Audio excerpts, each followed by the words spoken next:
What if the dead don't stay dead? What if the quietest places hold the loudest horrors? Tonight we're diving into a tale that will make you question everything you thought you knew about the line between life and death, all set in a mortuary that's less a building and more a monument to perpetual damp. Get ready to meet Alex Miller, a man just trying to make rent, whose night shift turns into an unending nightmare. This is the Last Rites, and trust me, you won't want to turn off the lights for this one. Now before we get into our story, please hit that like button to help push this story out to more people, and subscribe to the channel to help us grow. I thank you. Now let's jump into it. Chapter 1: The Quiet Shift. The old Thorne Mortuary was less a building and more a monument to perpetual damp. Its brick facade, once a respectable red, was now stained with ancient moss and the relentless drizzle of Blackwood Creek, making it look like a decaying tooth in the town's otherwise unremarkable jaw. I hated working here, not just because of the obvious reasons, the smell, the silence, the constant cold, but because it felt wrong. The silence wasn't empty, it was a living, breathing entity, thick and suffocating, broken only by the low, guttural hum of ancient refrigeration units that vibrated through the very foundations, a constant, unsettling drone. And then there was the rhythmic, maddening drip from a leaky pipe somewhere deep within its forgotten, labyrinthine corners, each drop a tiny, echoing hammer against the pervasive quiet. I was Alex Miller, barely 23, and I was only there because the pay was good, and the hours meant I could avoid most people. I wasn't a professional like old man Thorne, who owned the place just before he disappeared. I was just a guy trying to make rent, trying to ignore the dread that pricked at the very edges of my composure. A premonition that settled deep in my bones, a premonition I couldn't shake. It was well past midnight when the patrol car pulled up, its headlights cutting through the swirling, almost impenetrable fog like spectral eyes, momentarily illuminating the rain-slickened asphalt of the narrow driveway. The beam caught the peeling paint of the mortuary sign, Thorne & Sons, dignified departures, now faded and chipped, a testament to time's relentless march. Its once proud lettering barely legible. 2 officers, their faces grim and etched with a weariness that went beyond their late shift. Their rain-slicked uniforms, clinging uncomfortably to their frames, wheeled in a gurney. On it lay an elderly woman, her form draped in a pristine white sheet, oddly unmarred by the elements, as if she had been placed there with deliberate, almost artistic care. "Jane Doe," one officer grunted, his voice a low, gravelly rumble, thick with unspoken questions, as he handed me a sparse, almost perfunctory report. The paper felt strangely cold in my hand, colder than the damp night air. Found deep in the old growth, near the abandoned logging trails, miles from anywhere. No ID, no apparent cause of death, no signs of struggle, no illness, just there, cold as ice, but not a mark on her, not a scratch, not a bruise, not a speck of dirt, clean as a whistle. Just get her processed, Miller. The chief wants this quiet, no fuss, no questions, too many unanswered ones already, we've got nothing. I nodded slowly, my gaze already fixed, almost magnetically, on the shrouded figure. Her skin, even beneath the thick fabric of the sheet, seemed unnaturally smooth, almost waxy, possessing an unsettling luminescence in the dim, flickering light of the receiving bay. It was too perfect, too embellished, too serene for someone found exposed in the wild, untouched by insects or natural processes of decay. It defied logic, defied the few months of experience I had, defied everything I thought I knew about death. I signed the papers, my pen scratching loudly in the profound quiet, the sound unnaturally amplified, echoing off the cold, tiled walls, and the officers, eager to escape the mortuary's oppressive embrace, practically fled, their footsteps echoing briefly before fading into the rain. The distant wail of their siren, a mournful, dying breath, dissolved into the night, leaving me utterly alone with my newest, most perplexing charge and the deepening, expectant silence that now felt less quiet and more like a waiting presence, a coiled spring ready to unleash something unspeakable. Chapter 2: The Unsettling Examination. I wheeled the gurney into the preparation room, the fluorescent lights overhead flickering with an erratic, almost sentient rhythm, casting long, dancing shadows that seemed to wreath and stretch with a life of their own across the sterile, tiled floor. Each flicker was a momentary plunge into deeper gloom, a brief, terrifying glimpse of something indistinct in the periphery. The air was already frigid, a constant, biting chill maintained by the mortuary's ancient systems. But as I uncovered Jane Doe, an even deeper, localized cold seemed to emanate from her, a cold that felt ancient and profound, seeping into the very marrow of my bones. It was an unnatural chill, a pervasive cold that made the fine hairs on my arms stand on end and sent a shiver down my spine that had nothing to do with the room's temperature. Felt like the cold of deep earth, of forgotten places, of something that had lain dormant for far too long, patiently waiting for a touch. As I began the initial cleansing, meticulously preparing the body for the embalming process, subtle things felt profoundly, horrifyingly wrong. Her lips, though closed, seemed to possess a faint, almost imperceptible curve at the corners, as if her lips were twitching into a faint, knowing smile. It was a fleeting impression, a trick of the light, I told myself, a figment of my tired mind playing cruel, macabre games in the dead of night, yet the smile persisted, a silent, mocking presence that seemed to deepen the longer I looked, challenging my detachment, chipping away at my rational facade, piece by agonizing piece. I reached for the scalpel, my hand momentarily hesitating, a tremor running through my arm. When I made the first incision, the scalpel, honed to a razor's edge that could slice through tissue with effortless grace, met unexpected, stubborn resistance. Her skin, despite its waxy, almost porcelain appearance, felt like aged leather, tough and unyielding, almost as if it were not flesh at all, but some ancient, hardened material, a shell. I pressed harder, a bead of sweat forming on my brow, trickling down my temple, and it finally gave way with a sickening give. A sound that was less a clean cut and more a tear. A tearing of something fibrous and old, like ripping apart tightly woven canvas, or the tearing of roots from ancient soil. A faint, sweet, yet cloying scent wafted up from the incision. Not the metallic tang of blood or the acrid, formaldehyde-laced smell of decomposition I was accustomed to, but something else entirely. Something ancient and floral, like dried funeral wreaths left in a forgotten crypt, mingled with the faint, metallic tang of ozone and something else, something indescribably alien, a scent that made my stomach clench and my throat tighten. Inside, the anomalies deepened, twisting my mind into knots of disbelief and growing terror. There was no trauma, no disease, no sign of what had taken her life. Her organs were perfectly preserved, almost too perfect, vibrant and unblemished, as if time had simply bypassed them, leaving them in a state of impossible stasis, untouched by the ravages of age or death, defying every biological principle. But as I probed deeper, my gloved fingers brushing against bone, I froze, my breath catching in my throat, a gasp stifled by the horror rising within me, a cold dread that spread through my veins. Intricate symbols, glowing faintly with a sickly green luminescence, were carved not on the surface of her bones, as if tattooed, but etched deep within the marrow itself, visible only through the transparent, almost crystalline quality of the bones. They pulsed with a slow, rhythmic beat, like a hidden, malevolent heart, a silent, internal thrum that I felt more than heard, resonating through my own bones, vibrating in my teeth. And then I found them, small, desiccated, and oddly shaped objects, no larger than a thumbnail, resembling tiny, petrified insects or ancient alien seeds, embedded inexplicably within her tissues, particularly around her heart and brain.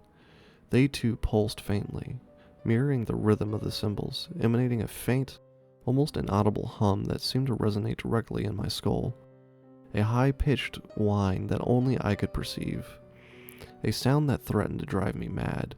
I tried to remove them with my tweezers, but it seemed fused with the tissue, resisting my effort with an unnatural tenacity, as if alive, as if it didn't want to be disturbed.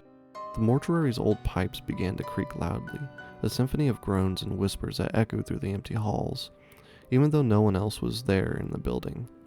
The sound seemed to follow me, to surround me, to emanate from the very walls, from the air itself, the fluorescent lights above flickering more frequently, their buzz growing louder, more insistent, before plunging the room into momentary, terrifying darkness, each time lasting a fraction of a second longer, only to snap back on with a blinding flash, each cycle leaving me more disoriented, more on edge, my nerves frayed to a breaking point.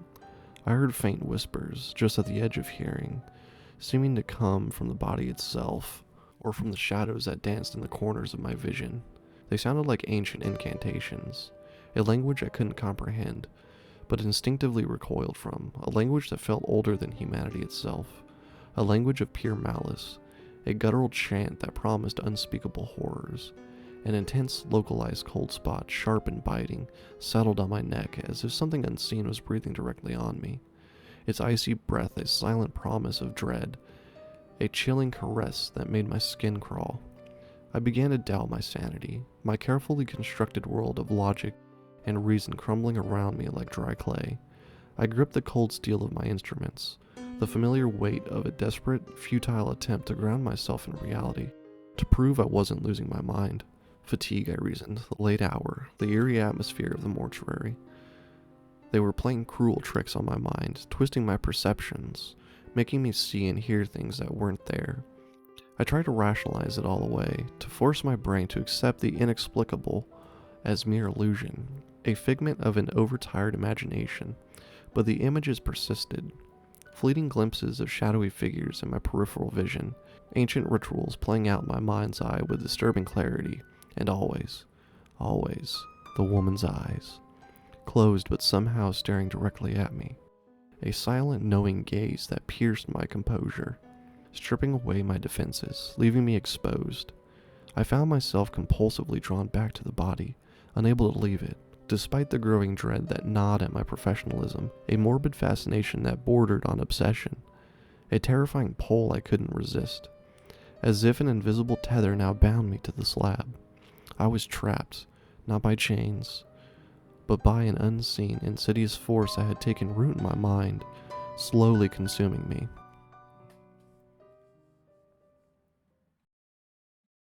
Chapter 3. The Awakening. I had to close her up. It was my job.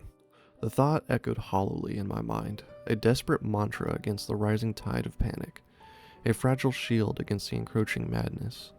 My hands, usually steady and precise, trembled violently as I reached for the sutures, the needle glinting malevolently in the erratic light, a tiny sharp point of dread. I tried to focus, to ignore the whispers that now seemed to swirl around me, growing in volume and intensity, forming a cacophony of ancient voices, the pervasive cold that had seeped into every corner of the room, chilling me to the bone, numbing my fingers, the impossible green glow emanating from within the cadaver, now a beacon of pure, unholy light, pulsating with a sickening rhythm. But as my instruments moved, as I began the delicate, gruesome work of closing the incisions, the symbols on her bones flared, pulsating brighter and faster, casting an unholy green luminescence across the entire preparation room, bathing it in an otherworldly, sickly glow that distorted everything. The desiccated objects within her body began to vibrate with an alarming intensity, emitting a low, resonant hum that vibrated through the floorboards, through the very air, settling deep within my chest, a buzzing in my teeth that made my jaw ache. The whispers grew louder, no longer just at the edge of hearing, but forming coherent, guttural words in that unknown, ancient tongue. The sound scraped against my eardrums, a chorus of voices that seemed to emanate from the walls, the ceiling, the very air itself, pressing in on me, suffocating me, stealing my breath. And then, the impossible happened. Her chest rose, a shallow, unnatural breath followed by another, a faint, rasping sound that was utterly horrifying in its presence, a sound of life returning where only death should be, a sound that defied all natural law, all sanity. Her fingers, which had lain still and inert on the slab, twitched, then curled slightly, slowly, into a claw-like grip, her nails scraping firmly against the stainless steel, a sound like tiny claws on a tombstone, dragging against the metal. I stumbled back, my chair scraping loudly, knocking over a tray of instruments with a deafening clatter that echoed like a gunshot in the sudden, profound silence that followed the cessation of the hum and whispers. I watched, frozen in a tableau of pure terror, as the woman's eyes snapped open. They were not the cloudy, lifeless eyes of the recently deceased, nor the pale blue I might have expected. They were entirely, impossibly black, like bottomless pits, absorbing all light, all hope, reflecting nothing but an infinite void, a void that seemed to pull at my very soul, threatening to swallow me whole.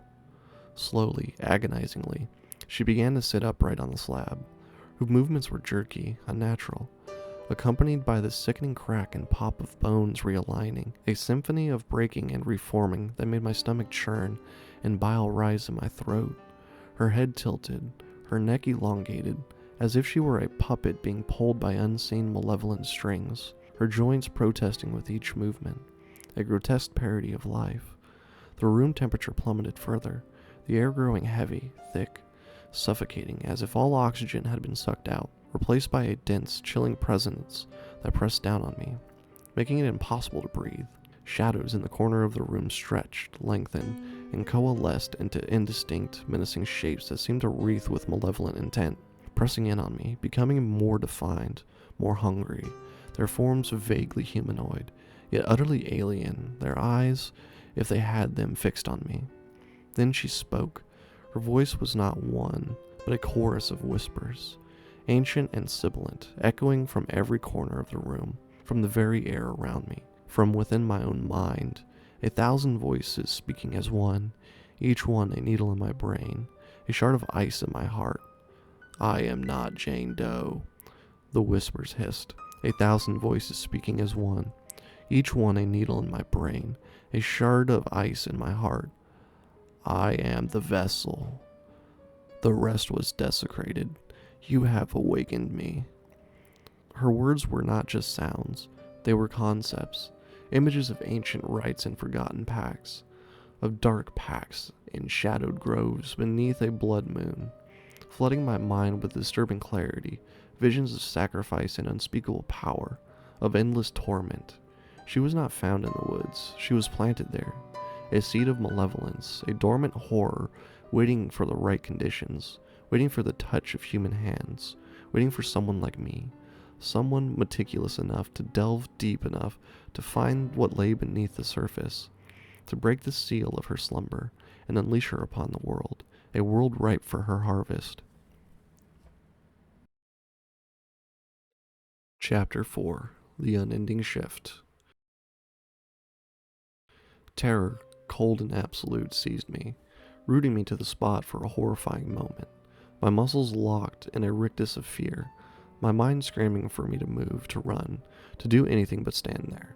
Then, primal instinct took over, overriding all reason, all scientific training, all sense of self-preservation. I scrambled backwards, desperate to escape, my feet slipping on the cold, tiled floor, my heart hammering against my ribs like a trapped bird trying to beat its way out of a cage, threatening to burst.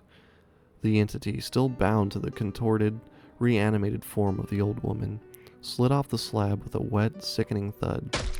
Its movements unnaturally swift, a grotesque dance of cracking joints and impossible contortions that defied human anatomy, a spider-like scuttling that sent shivers down my spine. It pursued me, not walking but gliding, a silent, predatory glide, its black eyes fixed on me with an unnerving intensity that promised an eternity of torment, a fate far worse than death.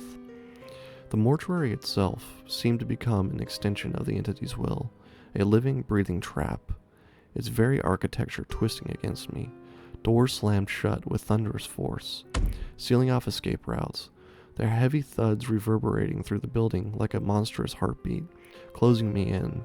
Lights exploded with sharp pops, showering glass, plunging corridors into absolute darkness, only to flicker back on, revealing the entity closer than before, its shadowy form looming, its features indistinct yet terrifyingly present, its black eyes burning. Surgical tools, scalpels, bone saws, and embalming needles flew through the air with deadly precision. embedding themselves in the walls with sickening thuds, narrowly missing me as I stumbled blindly through the labyrinthine halls, my breath ragged, my lungs burning, each gasp a desperate plea. The air grew thick with the scent of ozone and something else, something metallic and acrid, like burnt offerings and decaying flesh, a stench that clung to my clothes, my hair, my very soul, a taste of ash and rot on my tongue. The entity's true power was not just physical, it was psychological, a torment far more insidious than any physical threat. It tormented me with visions, forcing my deepest fears to manifest before my eyes with terrifying realism, each one a perfectly rendered nightmare. I saw the cadaver of my estranged father, his face contorted in a silent scream, accusing me of my failures, of my coldness, of my inability to connect. I saw the sneering, distorted face of a childhood bully, his taunts echoing in the mortuary's oppressive silence, amplified 1,000-fold, mocking my helplessness, my weakness. I saw the silent, accusing eyes of every body I had ever prepared for burial, their faces distorted in agony, their whispers joining the chorus of the entity, condemning me, dragging me down into a personal hell, a hell of my own making.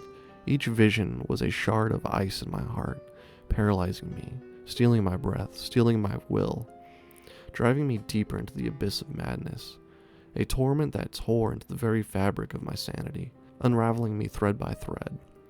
I clawed at my own face, desperate to escape the visions, but they were burned into my mind, an inescapable reality, a part of me now. I found myself cornered in the cold storage, the metallic scent of death clinging to the air, mingling with the sweet, cloying aroma of the entity, now overwhelmingly strong, a suffocating perfume of dread. The refrigerated lockers loomed like hungry maws, their steel doors reflecting my terrified, distorted face, a grotesque mirror of my despair, showing me a man broken beyond repair, a man already lost. The entity advanced, its black eyes fixed on me, the whisper swirling around me like a suffocating shroud, promising an eternal waking nightmare, a consciousness trapped in endless torment. It wasn't going to kill me. No, that would be too easy, too merciful. It wanted to absorb me, to make me part of its eternal torment, to bind me to its will, to make me a silent, screaming participant in its endless existence, a puppet in its macabre play, or worse, to use me as its next caretaker, forever bound to the silent, chilling work of the mortuary, forever feeding its insatiable hunger for souls, for life, for the living. The last thing I saw before the blackness consumed me, before my own screams became part of the mortuary's silence, was the entity's mouth, opening impossibly wide, revealing not teeth, but a swirling vortex of green light and ancient symbols, a gateway to an unimaginable horror, to my new reality. Chapter 5. The New Mortician. They found the mortuary quiet again days later. My car still in the driveway, the keys in the ignition. The door was unlocked, everything was meticulously clean just as I left it. But I was gone, and so was the body of Jane Doe. The gurney was empty, the preparation room spotless, the cold storage devoid of its latest inhabitant. The air within it, though, still held in that unnatural biting chill, a lingering whisper of its recent occupant. My journal was on the desk, tucked beneath a stack of blank death certificates. Its pages were filled with increasingly frantic and nonsensical entries, the handwriting growing more erratic, more desperate with each page, rambling about the awakening, the symbols that pulsed like a hidden heart, and the unending shift. The ink was smudged in places, as if by a trembling hand, or tears, or perhaps something else entirely.